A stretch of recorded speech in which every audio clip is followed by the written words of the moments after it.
Hello, apa kabar? Kita adalah K 언니스. 비나 언니, EBS에서 방영하는 극한 직업이라는 프로그램 아세요? 저 그거 너무 좋아해요. 엄청 오래된 프로그램이잖아요. 제가 궁금한 게 엄청 많은 스타일이어서 극한 직업 보면 이전에 몰랐던 새로운 것들을 또 알게 돼서 보는 게 너무 재밌더라고요. 맞아요. 다른 직업들은 또 어떤 게 있는지 전 세계의 직업들을 보여주지 않나요? 저희가 평소에 잘 접할 수 없는 그런 직업들이 대부분이어서 또 매력이 있더라고요. 제가 제일 기억에 남는 편은 중국의 산에 둘레길을 만드는 직업이었거든요. 이런 절벽 같은 곳에서 일을 해서 한 발짝만 까딱하면은 거기서 떨어질 수가 있는 되게 위험해 보이는 직업이었던데 그분이 되게 열심히 일하시는 모습을 보고 되게 감명이 깊었어요. 따로 그런 안정장비 없이 그냥 맨몸으로 하시잖아요. 그걸 보는 제가 또 되게 더 조마조마하더라고요. 그러면 인도네시아 편도 보셨나요? 인도네시아 편은 한 번도 못 봤어요. 너무 궁금한데요? 그래서 오늘은 인도네시아의 극한 직업과 번외로 또 이제 외국인 분들은 잘 모르시는 한국의 그런 특이한 직업들에 대해서 알려드리도록 하겠습니다. 우와, 뭐 하는 거예요? 원숭이 같이. 어떻게 저렇게 잘 올라가요? 말도 안 돼. 두리안이 약간 무겁잖아요. 이게 수확할 때가 되면 이렇게 떨어지는데 흠집이 나거나 이렇게 하면 안 되니까 이걸 사전에 사람이 올라가서 열매들을 나무에 다 묶어놓는다고 하시더라고요. 일일이 다 묶어놓는 거예요? 맞아요. 와. 너무 높은데요?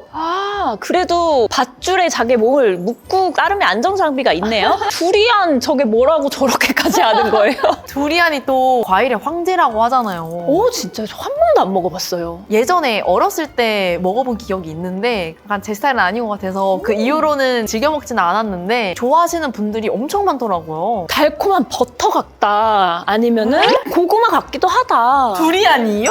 네, 뭐 이런 얘기를 들어가지고 같이 뭐 비행을 갔던 직장 상사분들은 꼭 저거 두리안 사 먹으러 시장 가야 된다 이럴 정도였거든요. 인도네시아뿐만이 아니라 다른 동남아시아 그런 호텔 같은 데 가잖아요. 노 두리안이라고 되어 있어요. 아예. 봤어요. 네. 향이 되게 진하다고 들었는데 맞아요. 그래서 다른 투숙객들한테 피해갈 수 있으니까. 그럴 수도 있겠어요. 이거 또 냄새 빼는데 또 시간이 걸리니까 또 영업에도 뭐 지장이 생길 수 있으니까 이런 직업이 있는 거 보면은 인도네시아 사람들은 두리안을 즐겨 먹는 거예요? 두리안 생과일뿐만이 아니라 주스라든지 빙수 같은 거에 토핑으로 올라간다든지 과일 바 같이 파인애플 바처럼 네, 맞아요. 망고바 이런 네, 것처럼 그런 것처럼 그렇게 끼워서 파는 것들도 있고 되게 다양한 방식으로 먹더라고요. 저는 열대 과일을 되게 좋아하거든요.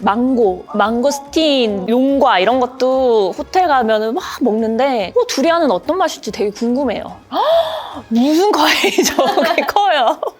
저거 진짜 지나가다 맞으면은 진짜 죽을 것 같은데? 맞아요. 저게 하나에 최대는 50kg라는데 그러면 어떻게 매달려 있는 거지? 저런 거는 좀 알아서 땅에서 놔줘야 되는 거 아니에요? 그러니까 거의 성인 여자 한 명이 매달려 있는 거잖아요. 와, 이렇게 요리를 해서 드시는구나. 어떻게 과일로 스튜를? 카레예요?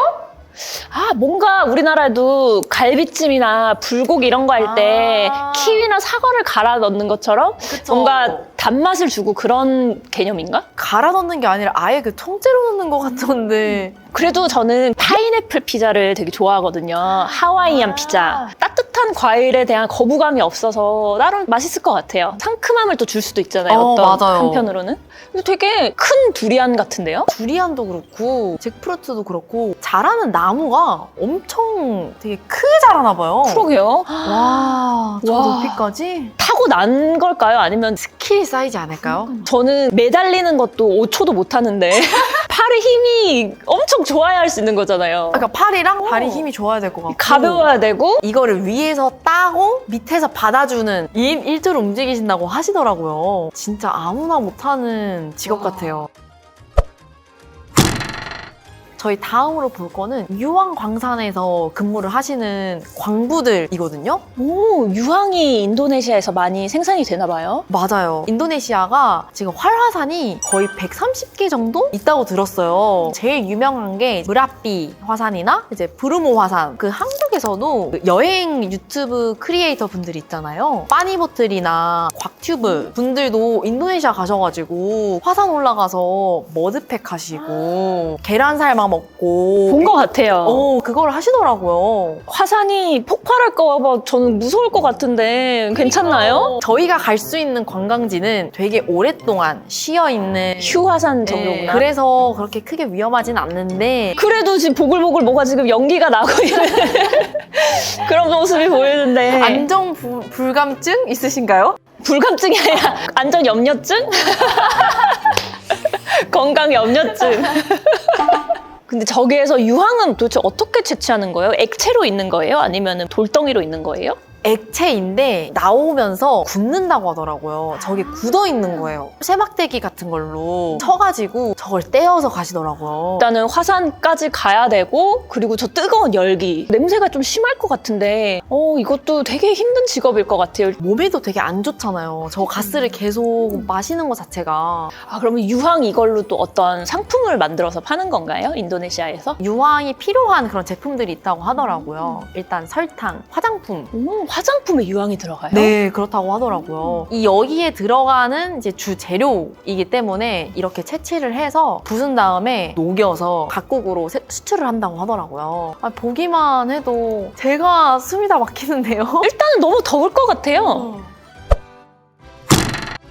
비나 언니, 인도네시아의 직업 2개를 봤는데 외국인 분들이 잘 모르는 그런 한국의 직업들도 몇 가지 있을까요? 진짜 한국에만 있는 뭔가 독특한 직업을 제가 알려드릴게요. 길거리 지나가다 보면은 요구르트 아줌마라고 혹시 보신 적 있으세요? 많이 봤죠. 전동 카트 같은 거 이렇게 타고 다니시는 분들. 혹시 인도네시아에서 보신 적 있으세요? 예전에 아이스박스 이렇게 가지고 다니면서 아이스크림을 판매하시는 분은 봤어요. 요구르트 아줌마라고 이제 속칭 부르긴 하는데 정식 명칭은 프레쉬 매니저라고 예전에는 우유를 배달해 먹는 집도 많았잖아요. 그쵸. 각 집에 이런 가방에다가 들고 요구르트를 배달을 다니셨어요. 1992년도부터 전동 카트를 전체적으로 보급을 해서 유니폼을 입고 전동 카트를 타고 우유도 있고 요구르트, 요거트, 치즈, 끼리치즈 지나가다가 사 먹기도 하고 차가 가기 힘든 골목길도 자유자재로 가실 수 있어서 간혹 소외된 어르신분들이나 혼자 사시는 어르신분들 이런 분들의 건강을 확인하실 수 있는 그런 역할도 하시고 어둡거나 이런 골목에서 방범대 같은 역할도 하셔서 또 한국에서는 인상적인 그런 직업이랄까? 이전에는 되게 나이 많으신 뭐 40, 50대 주부 정도의 그 연령분들이 많이 하셨다면은 요새는 젊은 분들도 많이 한다고 봤던 것 같아요. 예전에는 직장을 다니다가 경력이 단절이 됐던지 자녀들을 다 키우고 부업 삼아서 이렇게 어머니들께서 하실 수 있는 직업들 중에서 그나마 문턱이 낮았던 직업이라고 한다면은 요즘은 이 프레쉬 매니저라는 인식도 좋아지고 처우도 굉장히 좋다고 하더라고요. 좀 사람을 대면하는 일을 좋아하시고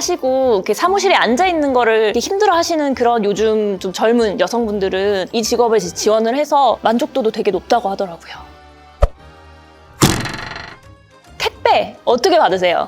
미쳤죠. 저녁 10시 이전에 시키면 다음날 아침 6시인가 7시쯤에 도착하는 것 같은데 저는 무조건 그걸로 시켜요. 바로 쿠팡의 새벽 배송인 갓팡. 택배가 이제는 이틀만 걸려도 도대체 언제 오나요? 출발하셨나요? 배송하셨나요? 여기 한국은 맞나요? 내 돈 떼어먹는 거 아닌가요? 이럴 정도로 쿠팡의 새벽 배송에 이제 절여져 있어가지고 이렇게 참을성이 더 없어진 것 같은데 쿠팡을 이렇게 새벽 배송을 할 수 있는 원천 중에 하나가 바로 이 쿠팡맨이라는 직업이 있습니다. 밤에 주문을 넣으면은 쿠팡 물류센터에서는 전부 다 정리를 해가지고 새벽에 배송을 할 수 있도록 밤을 새서 엄청 노력을 하신다고 하더라고요. 어떻게 보면은 우리나라에서 빨리빨리 문화와 그게 더 심해진 것 같아요. 맞아요. 똑같은 물품을 사더라도 내일 당장 내가 받아볼 수 있는 거를 조금 더 돈을 내고 사지 다른 데보다는 정확하게 배송을 하시는 것 같더라고요. 물품이 누락되거나 잘못된 물품이 온 적이 저는 한 번도 없는 것 같아요. 오, 맞아요. 그래서 저는 무조건 쿠팡에서만 사는 것 같고 진짜 어떻게 이렇게 빨리 올 수 있나 싶을 정도로 장 보러 가기도 번거롭고 시간 내기도 힘들고 그래서 전날 저녁에 다음날 아침에 먹을 식재료를 주문을 하면 다음날 그게 또 와 있어요. 아침에 새벽에 집 앞에 딱 와 있으니까 그것도 너무 편하고 일적으로 필요한 물건들 이런 것도 전날에 막 급하게 주문을 하면은 당장 다 오늘 받을 수 있고 이런 것들이 되게 편리하더라고요. 그래서 이 모든 게 쿠팡맨 분들의 이제 피와 땀, 노력이 아닐까 싶습니다. 쿠팡의 이런 새벽 배송 문화도 코로나 이전과 이후로 나눌 수 있는 게 그쵸. 코로나 전에는 그래도 마트에 가서 장을 본다든지 어디 가서 이제 식사를 한다든지 이렇게 하는데 코로나 시기 때부터 사람들이 밖을 안 나가게 됐잖아요. 배달을 시켜서 먹는다거나 물건을 택배로 배송을 해서 주문을 한다거나 하는 게 엄청나게 이 산업이 성장을 해서 내가 돈이 필요하고 이러면은 쿠팡맨 뛰어야지 이런 것처럼 피와 땀, 노동력을 이용을 해서 어느 정도 고수익을 얻을 수 있는 한 직업의 대명사가 된 것 같아요. 막 생수 막 12개, 뭐 쌀 10kg 막 이렇게 다 사다 보니까 엘리베이터가 없는 5층짜리 빌라 이런 데 또 생수를 막 20개씩 배달해놓고 환불할 거예요. 막 이런 사람도 있고 그래서 그런 고충이 되게 많다고 하더라고요. 진짜 쿠팡맨들 정말 존경합니다. 맞아요. 진짜 많은 파업들이 있지만 우리나라에도 뭐 지하철 파업, 학교 파업, 병원 파업 해봤자 쿠팡맨들이 파업하는 게 전 제일 무서워요. 당장 내일 제 생활이 안 될 것 같은데요? 그리고 또 하나 다른 나라에 있는지는 모르겠는데 신만이라는 직업이 굉장히 독특한 직업인 것 같아요. 들어본 것 같기도 하고 어떤 직업이죠? 산삼이라는 거를 인도네시아에서는 먹나요?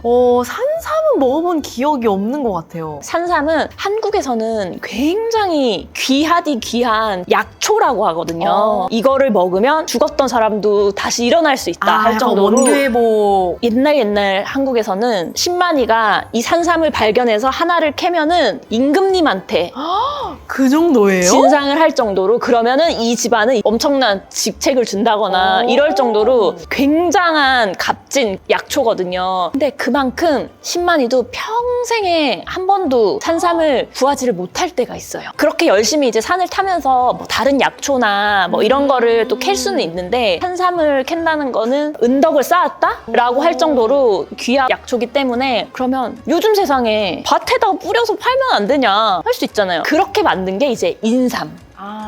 대량 생산을 할 수 있게 된 것들이 이제 인삼인데 인삼도 잘 아시죠? 그것도 굉장히 귀하잖아요. 엄청 비싸잖아요. 그것도 비싼데 인삼이 산삼만큼의 효염은 또 없다고 하더라고요. 정말 그래서 그런 건지 아니면 그냥 플라시보 효과처럼 이게 귀하다고 해서 아니면 약이란 게 별로 없었던 옛날에 그랬던 거라서 그럴 수도 있고 하지만 요즘도 신만이들이 이제 산삼을 캐거나 이러면은 대기업 회장님들한테 이제 몰래 가서 판매를 하고 하는 그런 중간 브로커도 있다고 하더라고요. 우리나라 사람들이 건강에 되게 관심을 가지고 거기에 이제 투자를 많이 하기 때문에 이런 것도 생기지 않았을까 싶어요. 저도 한번 해볼만 한데요? 아니, 한 번 찾으면은 몇 천만 원, 몇 억 그니까. 이렇게 되니까 이게 막 이만한 근데 거. 과연 아마 그쵸? 이 신만이가 10년, 20년 일을 하다가 산삼을 발견했다. 뭐라고 하는지 아세요? 부자 됐다? 그럴듯한데요? 산삼을 발견하면 신받다를 3번을 외친대요. 신받다? 기쁜 거를 표현을 하는 건데 신만이들은 산삼을 캐러 다닐 때 혼자서는 그렇게 잘 움직이지 않고 무리를 지어서 같이 하러 가는데 이제 다른 동료들한테 이거를 발견했다라는 거를 또 알릴 수도 있는 그런 거라고 하더라고요. 이런 신만이들은 산삼을 캐러 가기 전에는 부부관계도 하지 않고 그 정도라고요? 목욕을 하고 몸을 정갈하게 할 정도로 기운을 다 받아야 되니까? 뭔가 신의 간택을 받는다고 할 정도로 굉장히 경건한 마음으로 수학을 하러 간다고 하더라고요. 그만큼 정말 영혼이 맑고 뭔가 굉장히 노력을 해야지만 겨우겨우 발견할 수 있는 약초라고 생각합니다. 현대판 오늘날의 약간 로또 같은 개념이네요. 그쵸. 그쵸. 로또라고 할 수 있겠죠. 그래도 로또는 매주 막 20명씩 나오는데. 저희가 오늘 인도네시아의 극한 직업, 비나 언니가 알려줬던 한국의 이색적인 직업들 이외에 어려워서 소수만 할 수 있는 잘 모르는 그런 직업들이 있다면 댓글로 알려주세요. 뜨리마카시 구독과 좋아요, 알림 설정까지.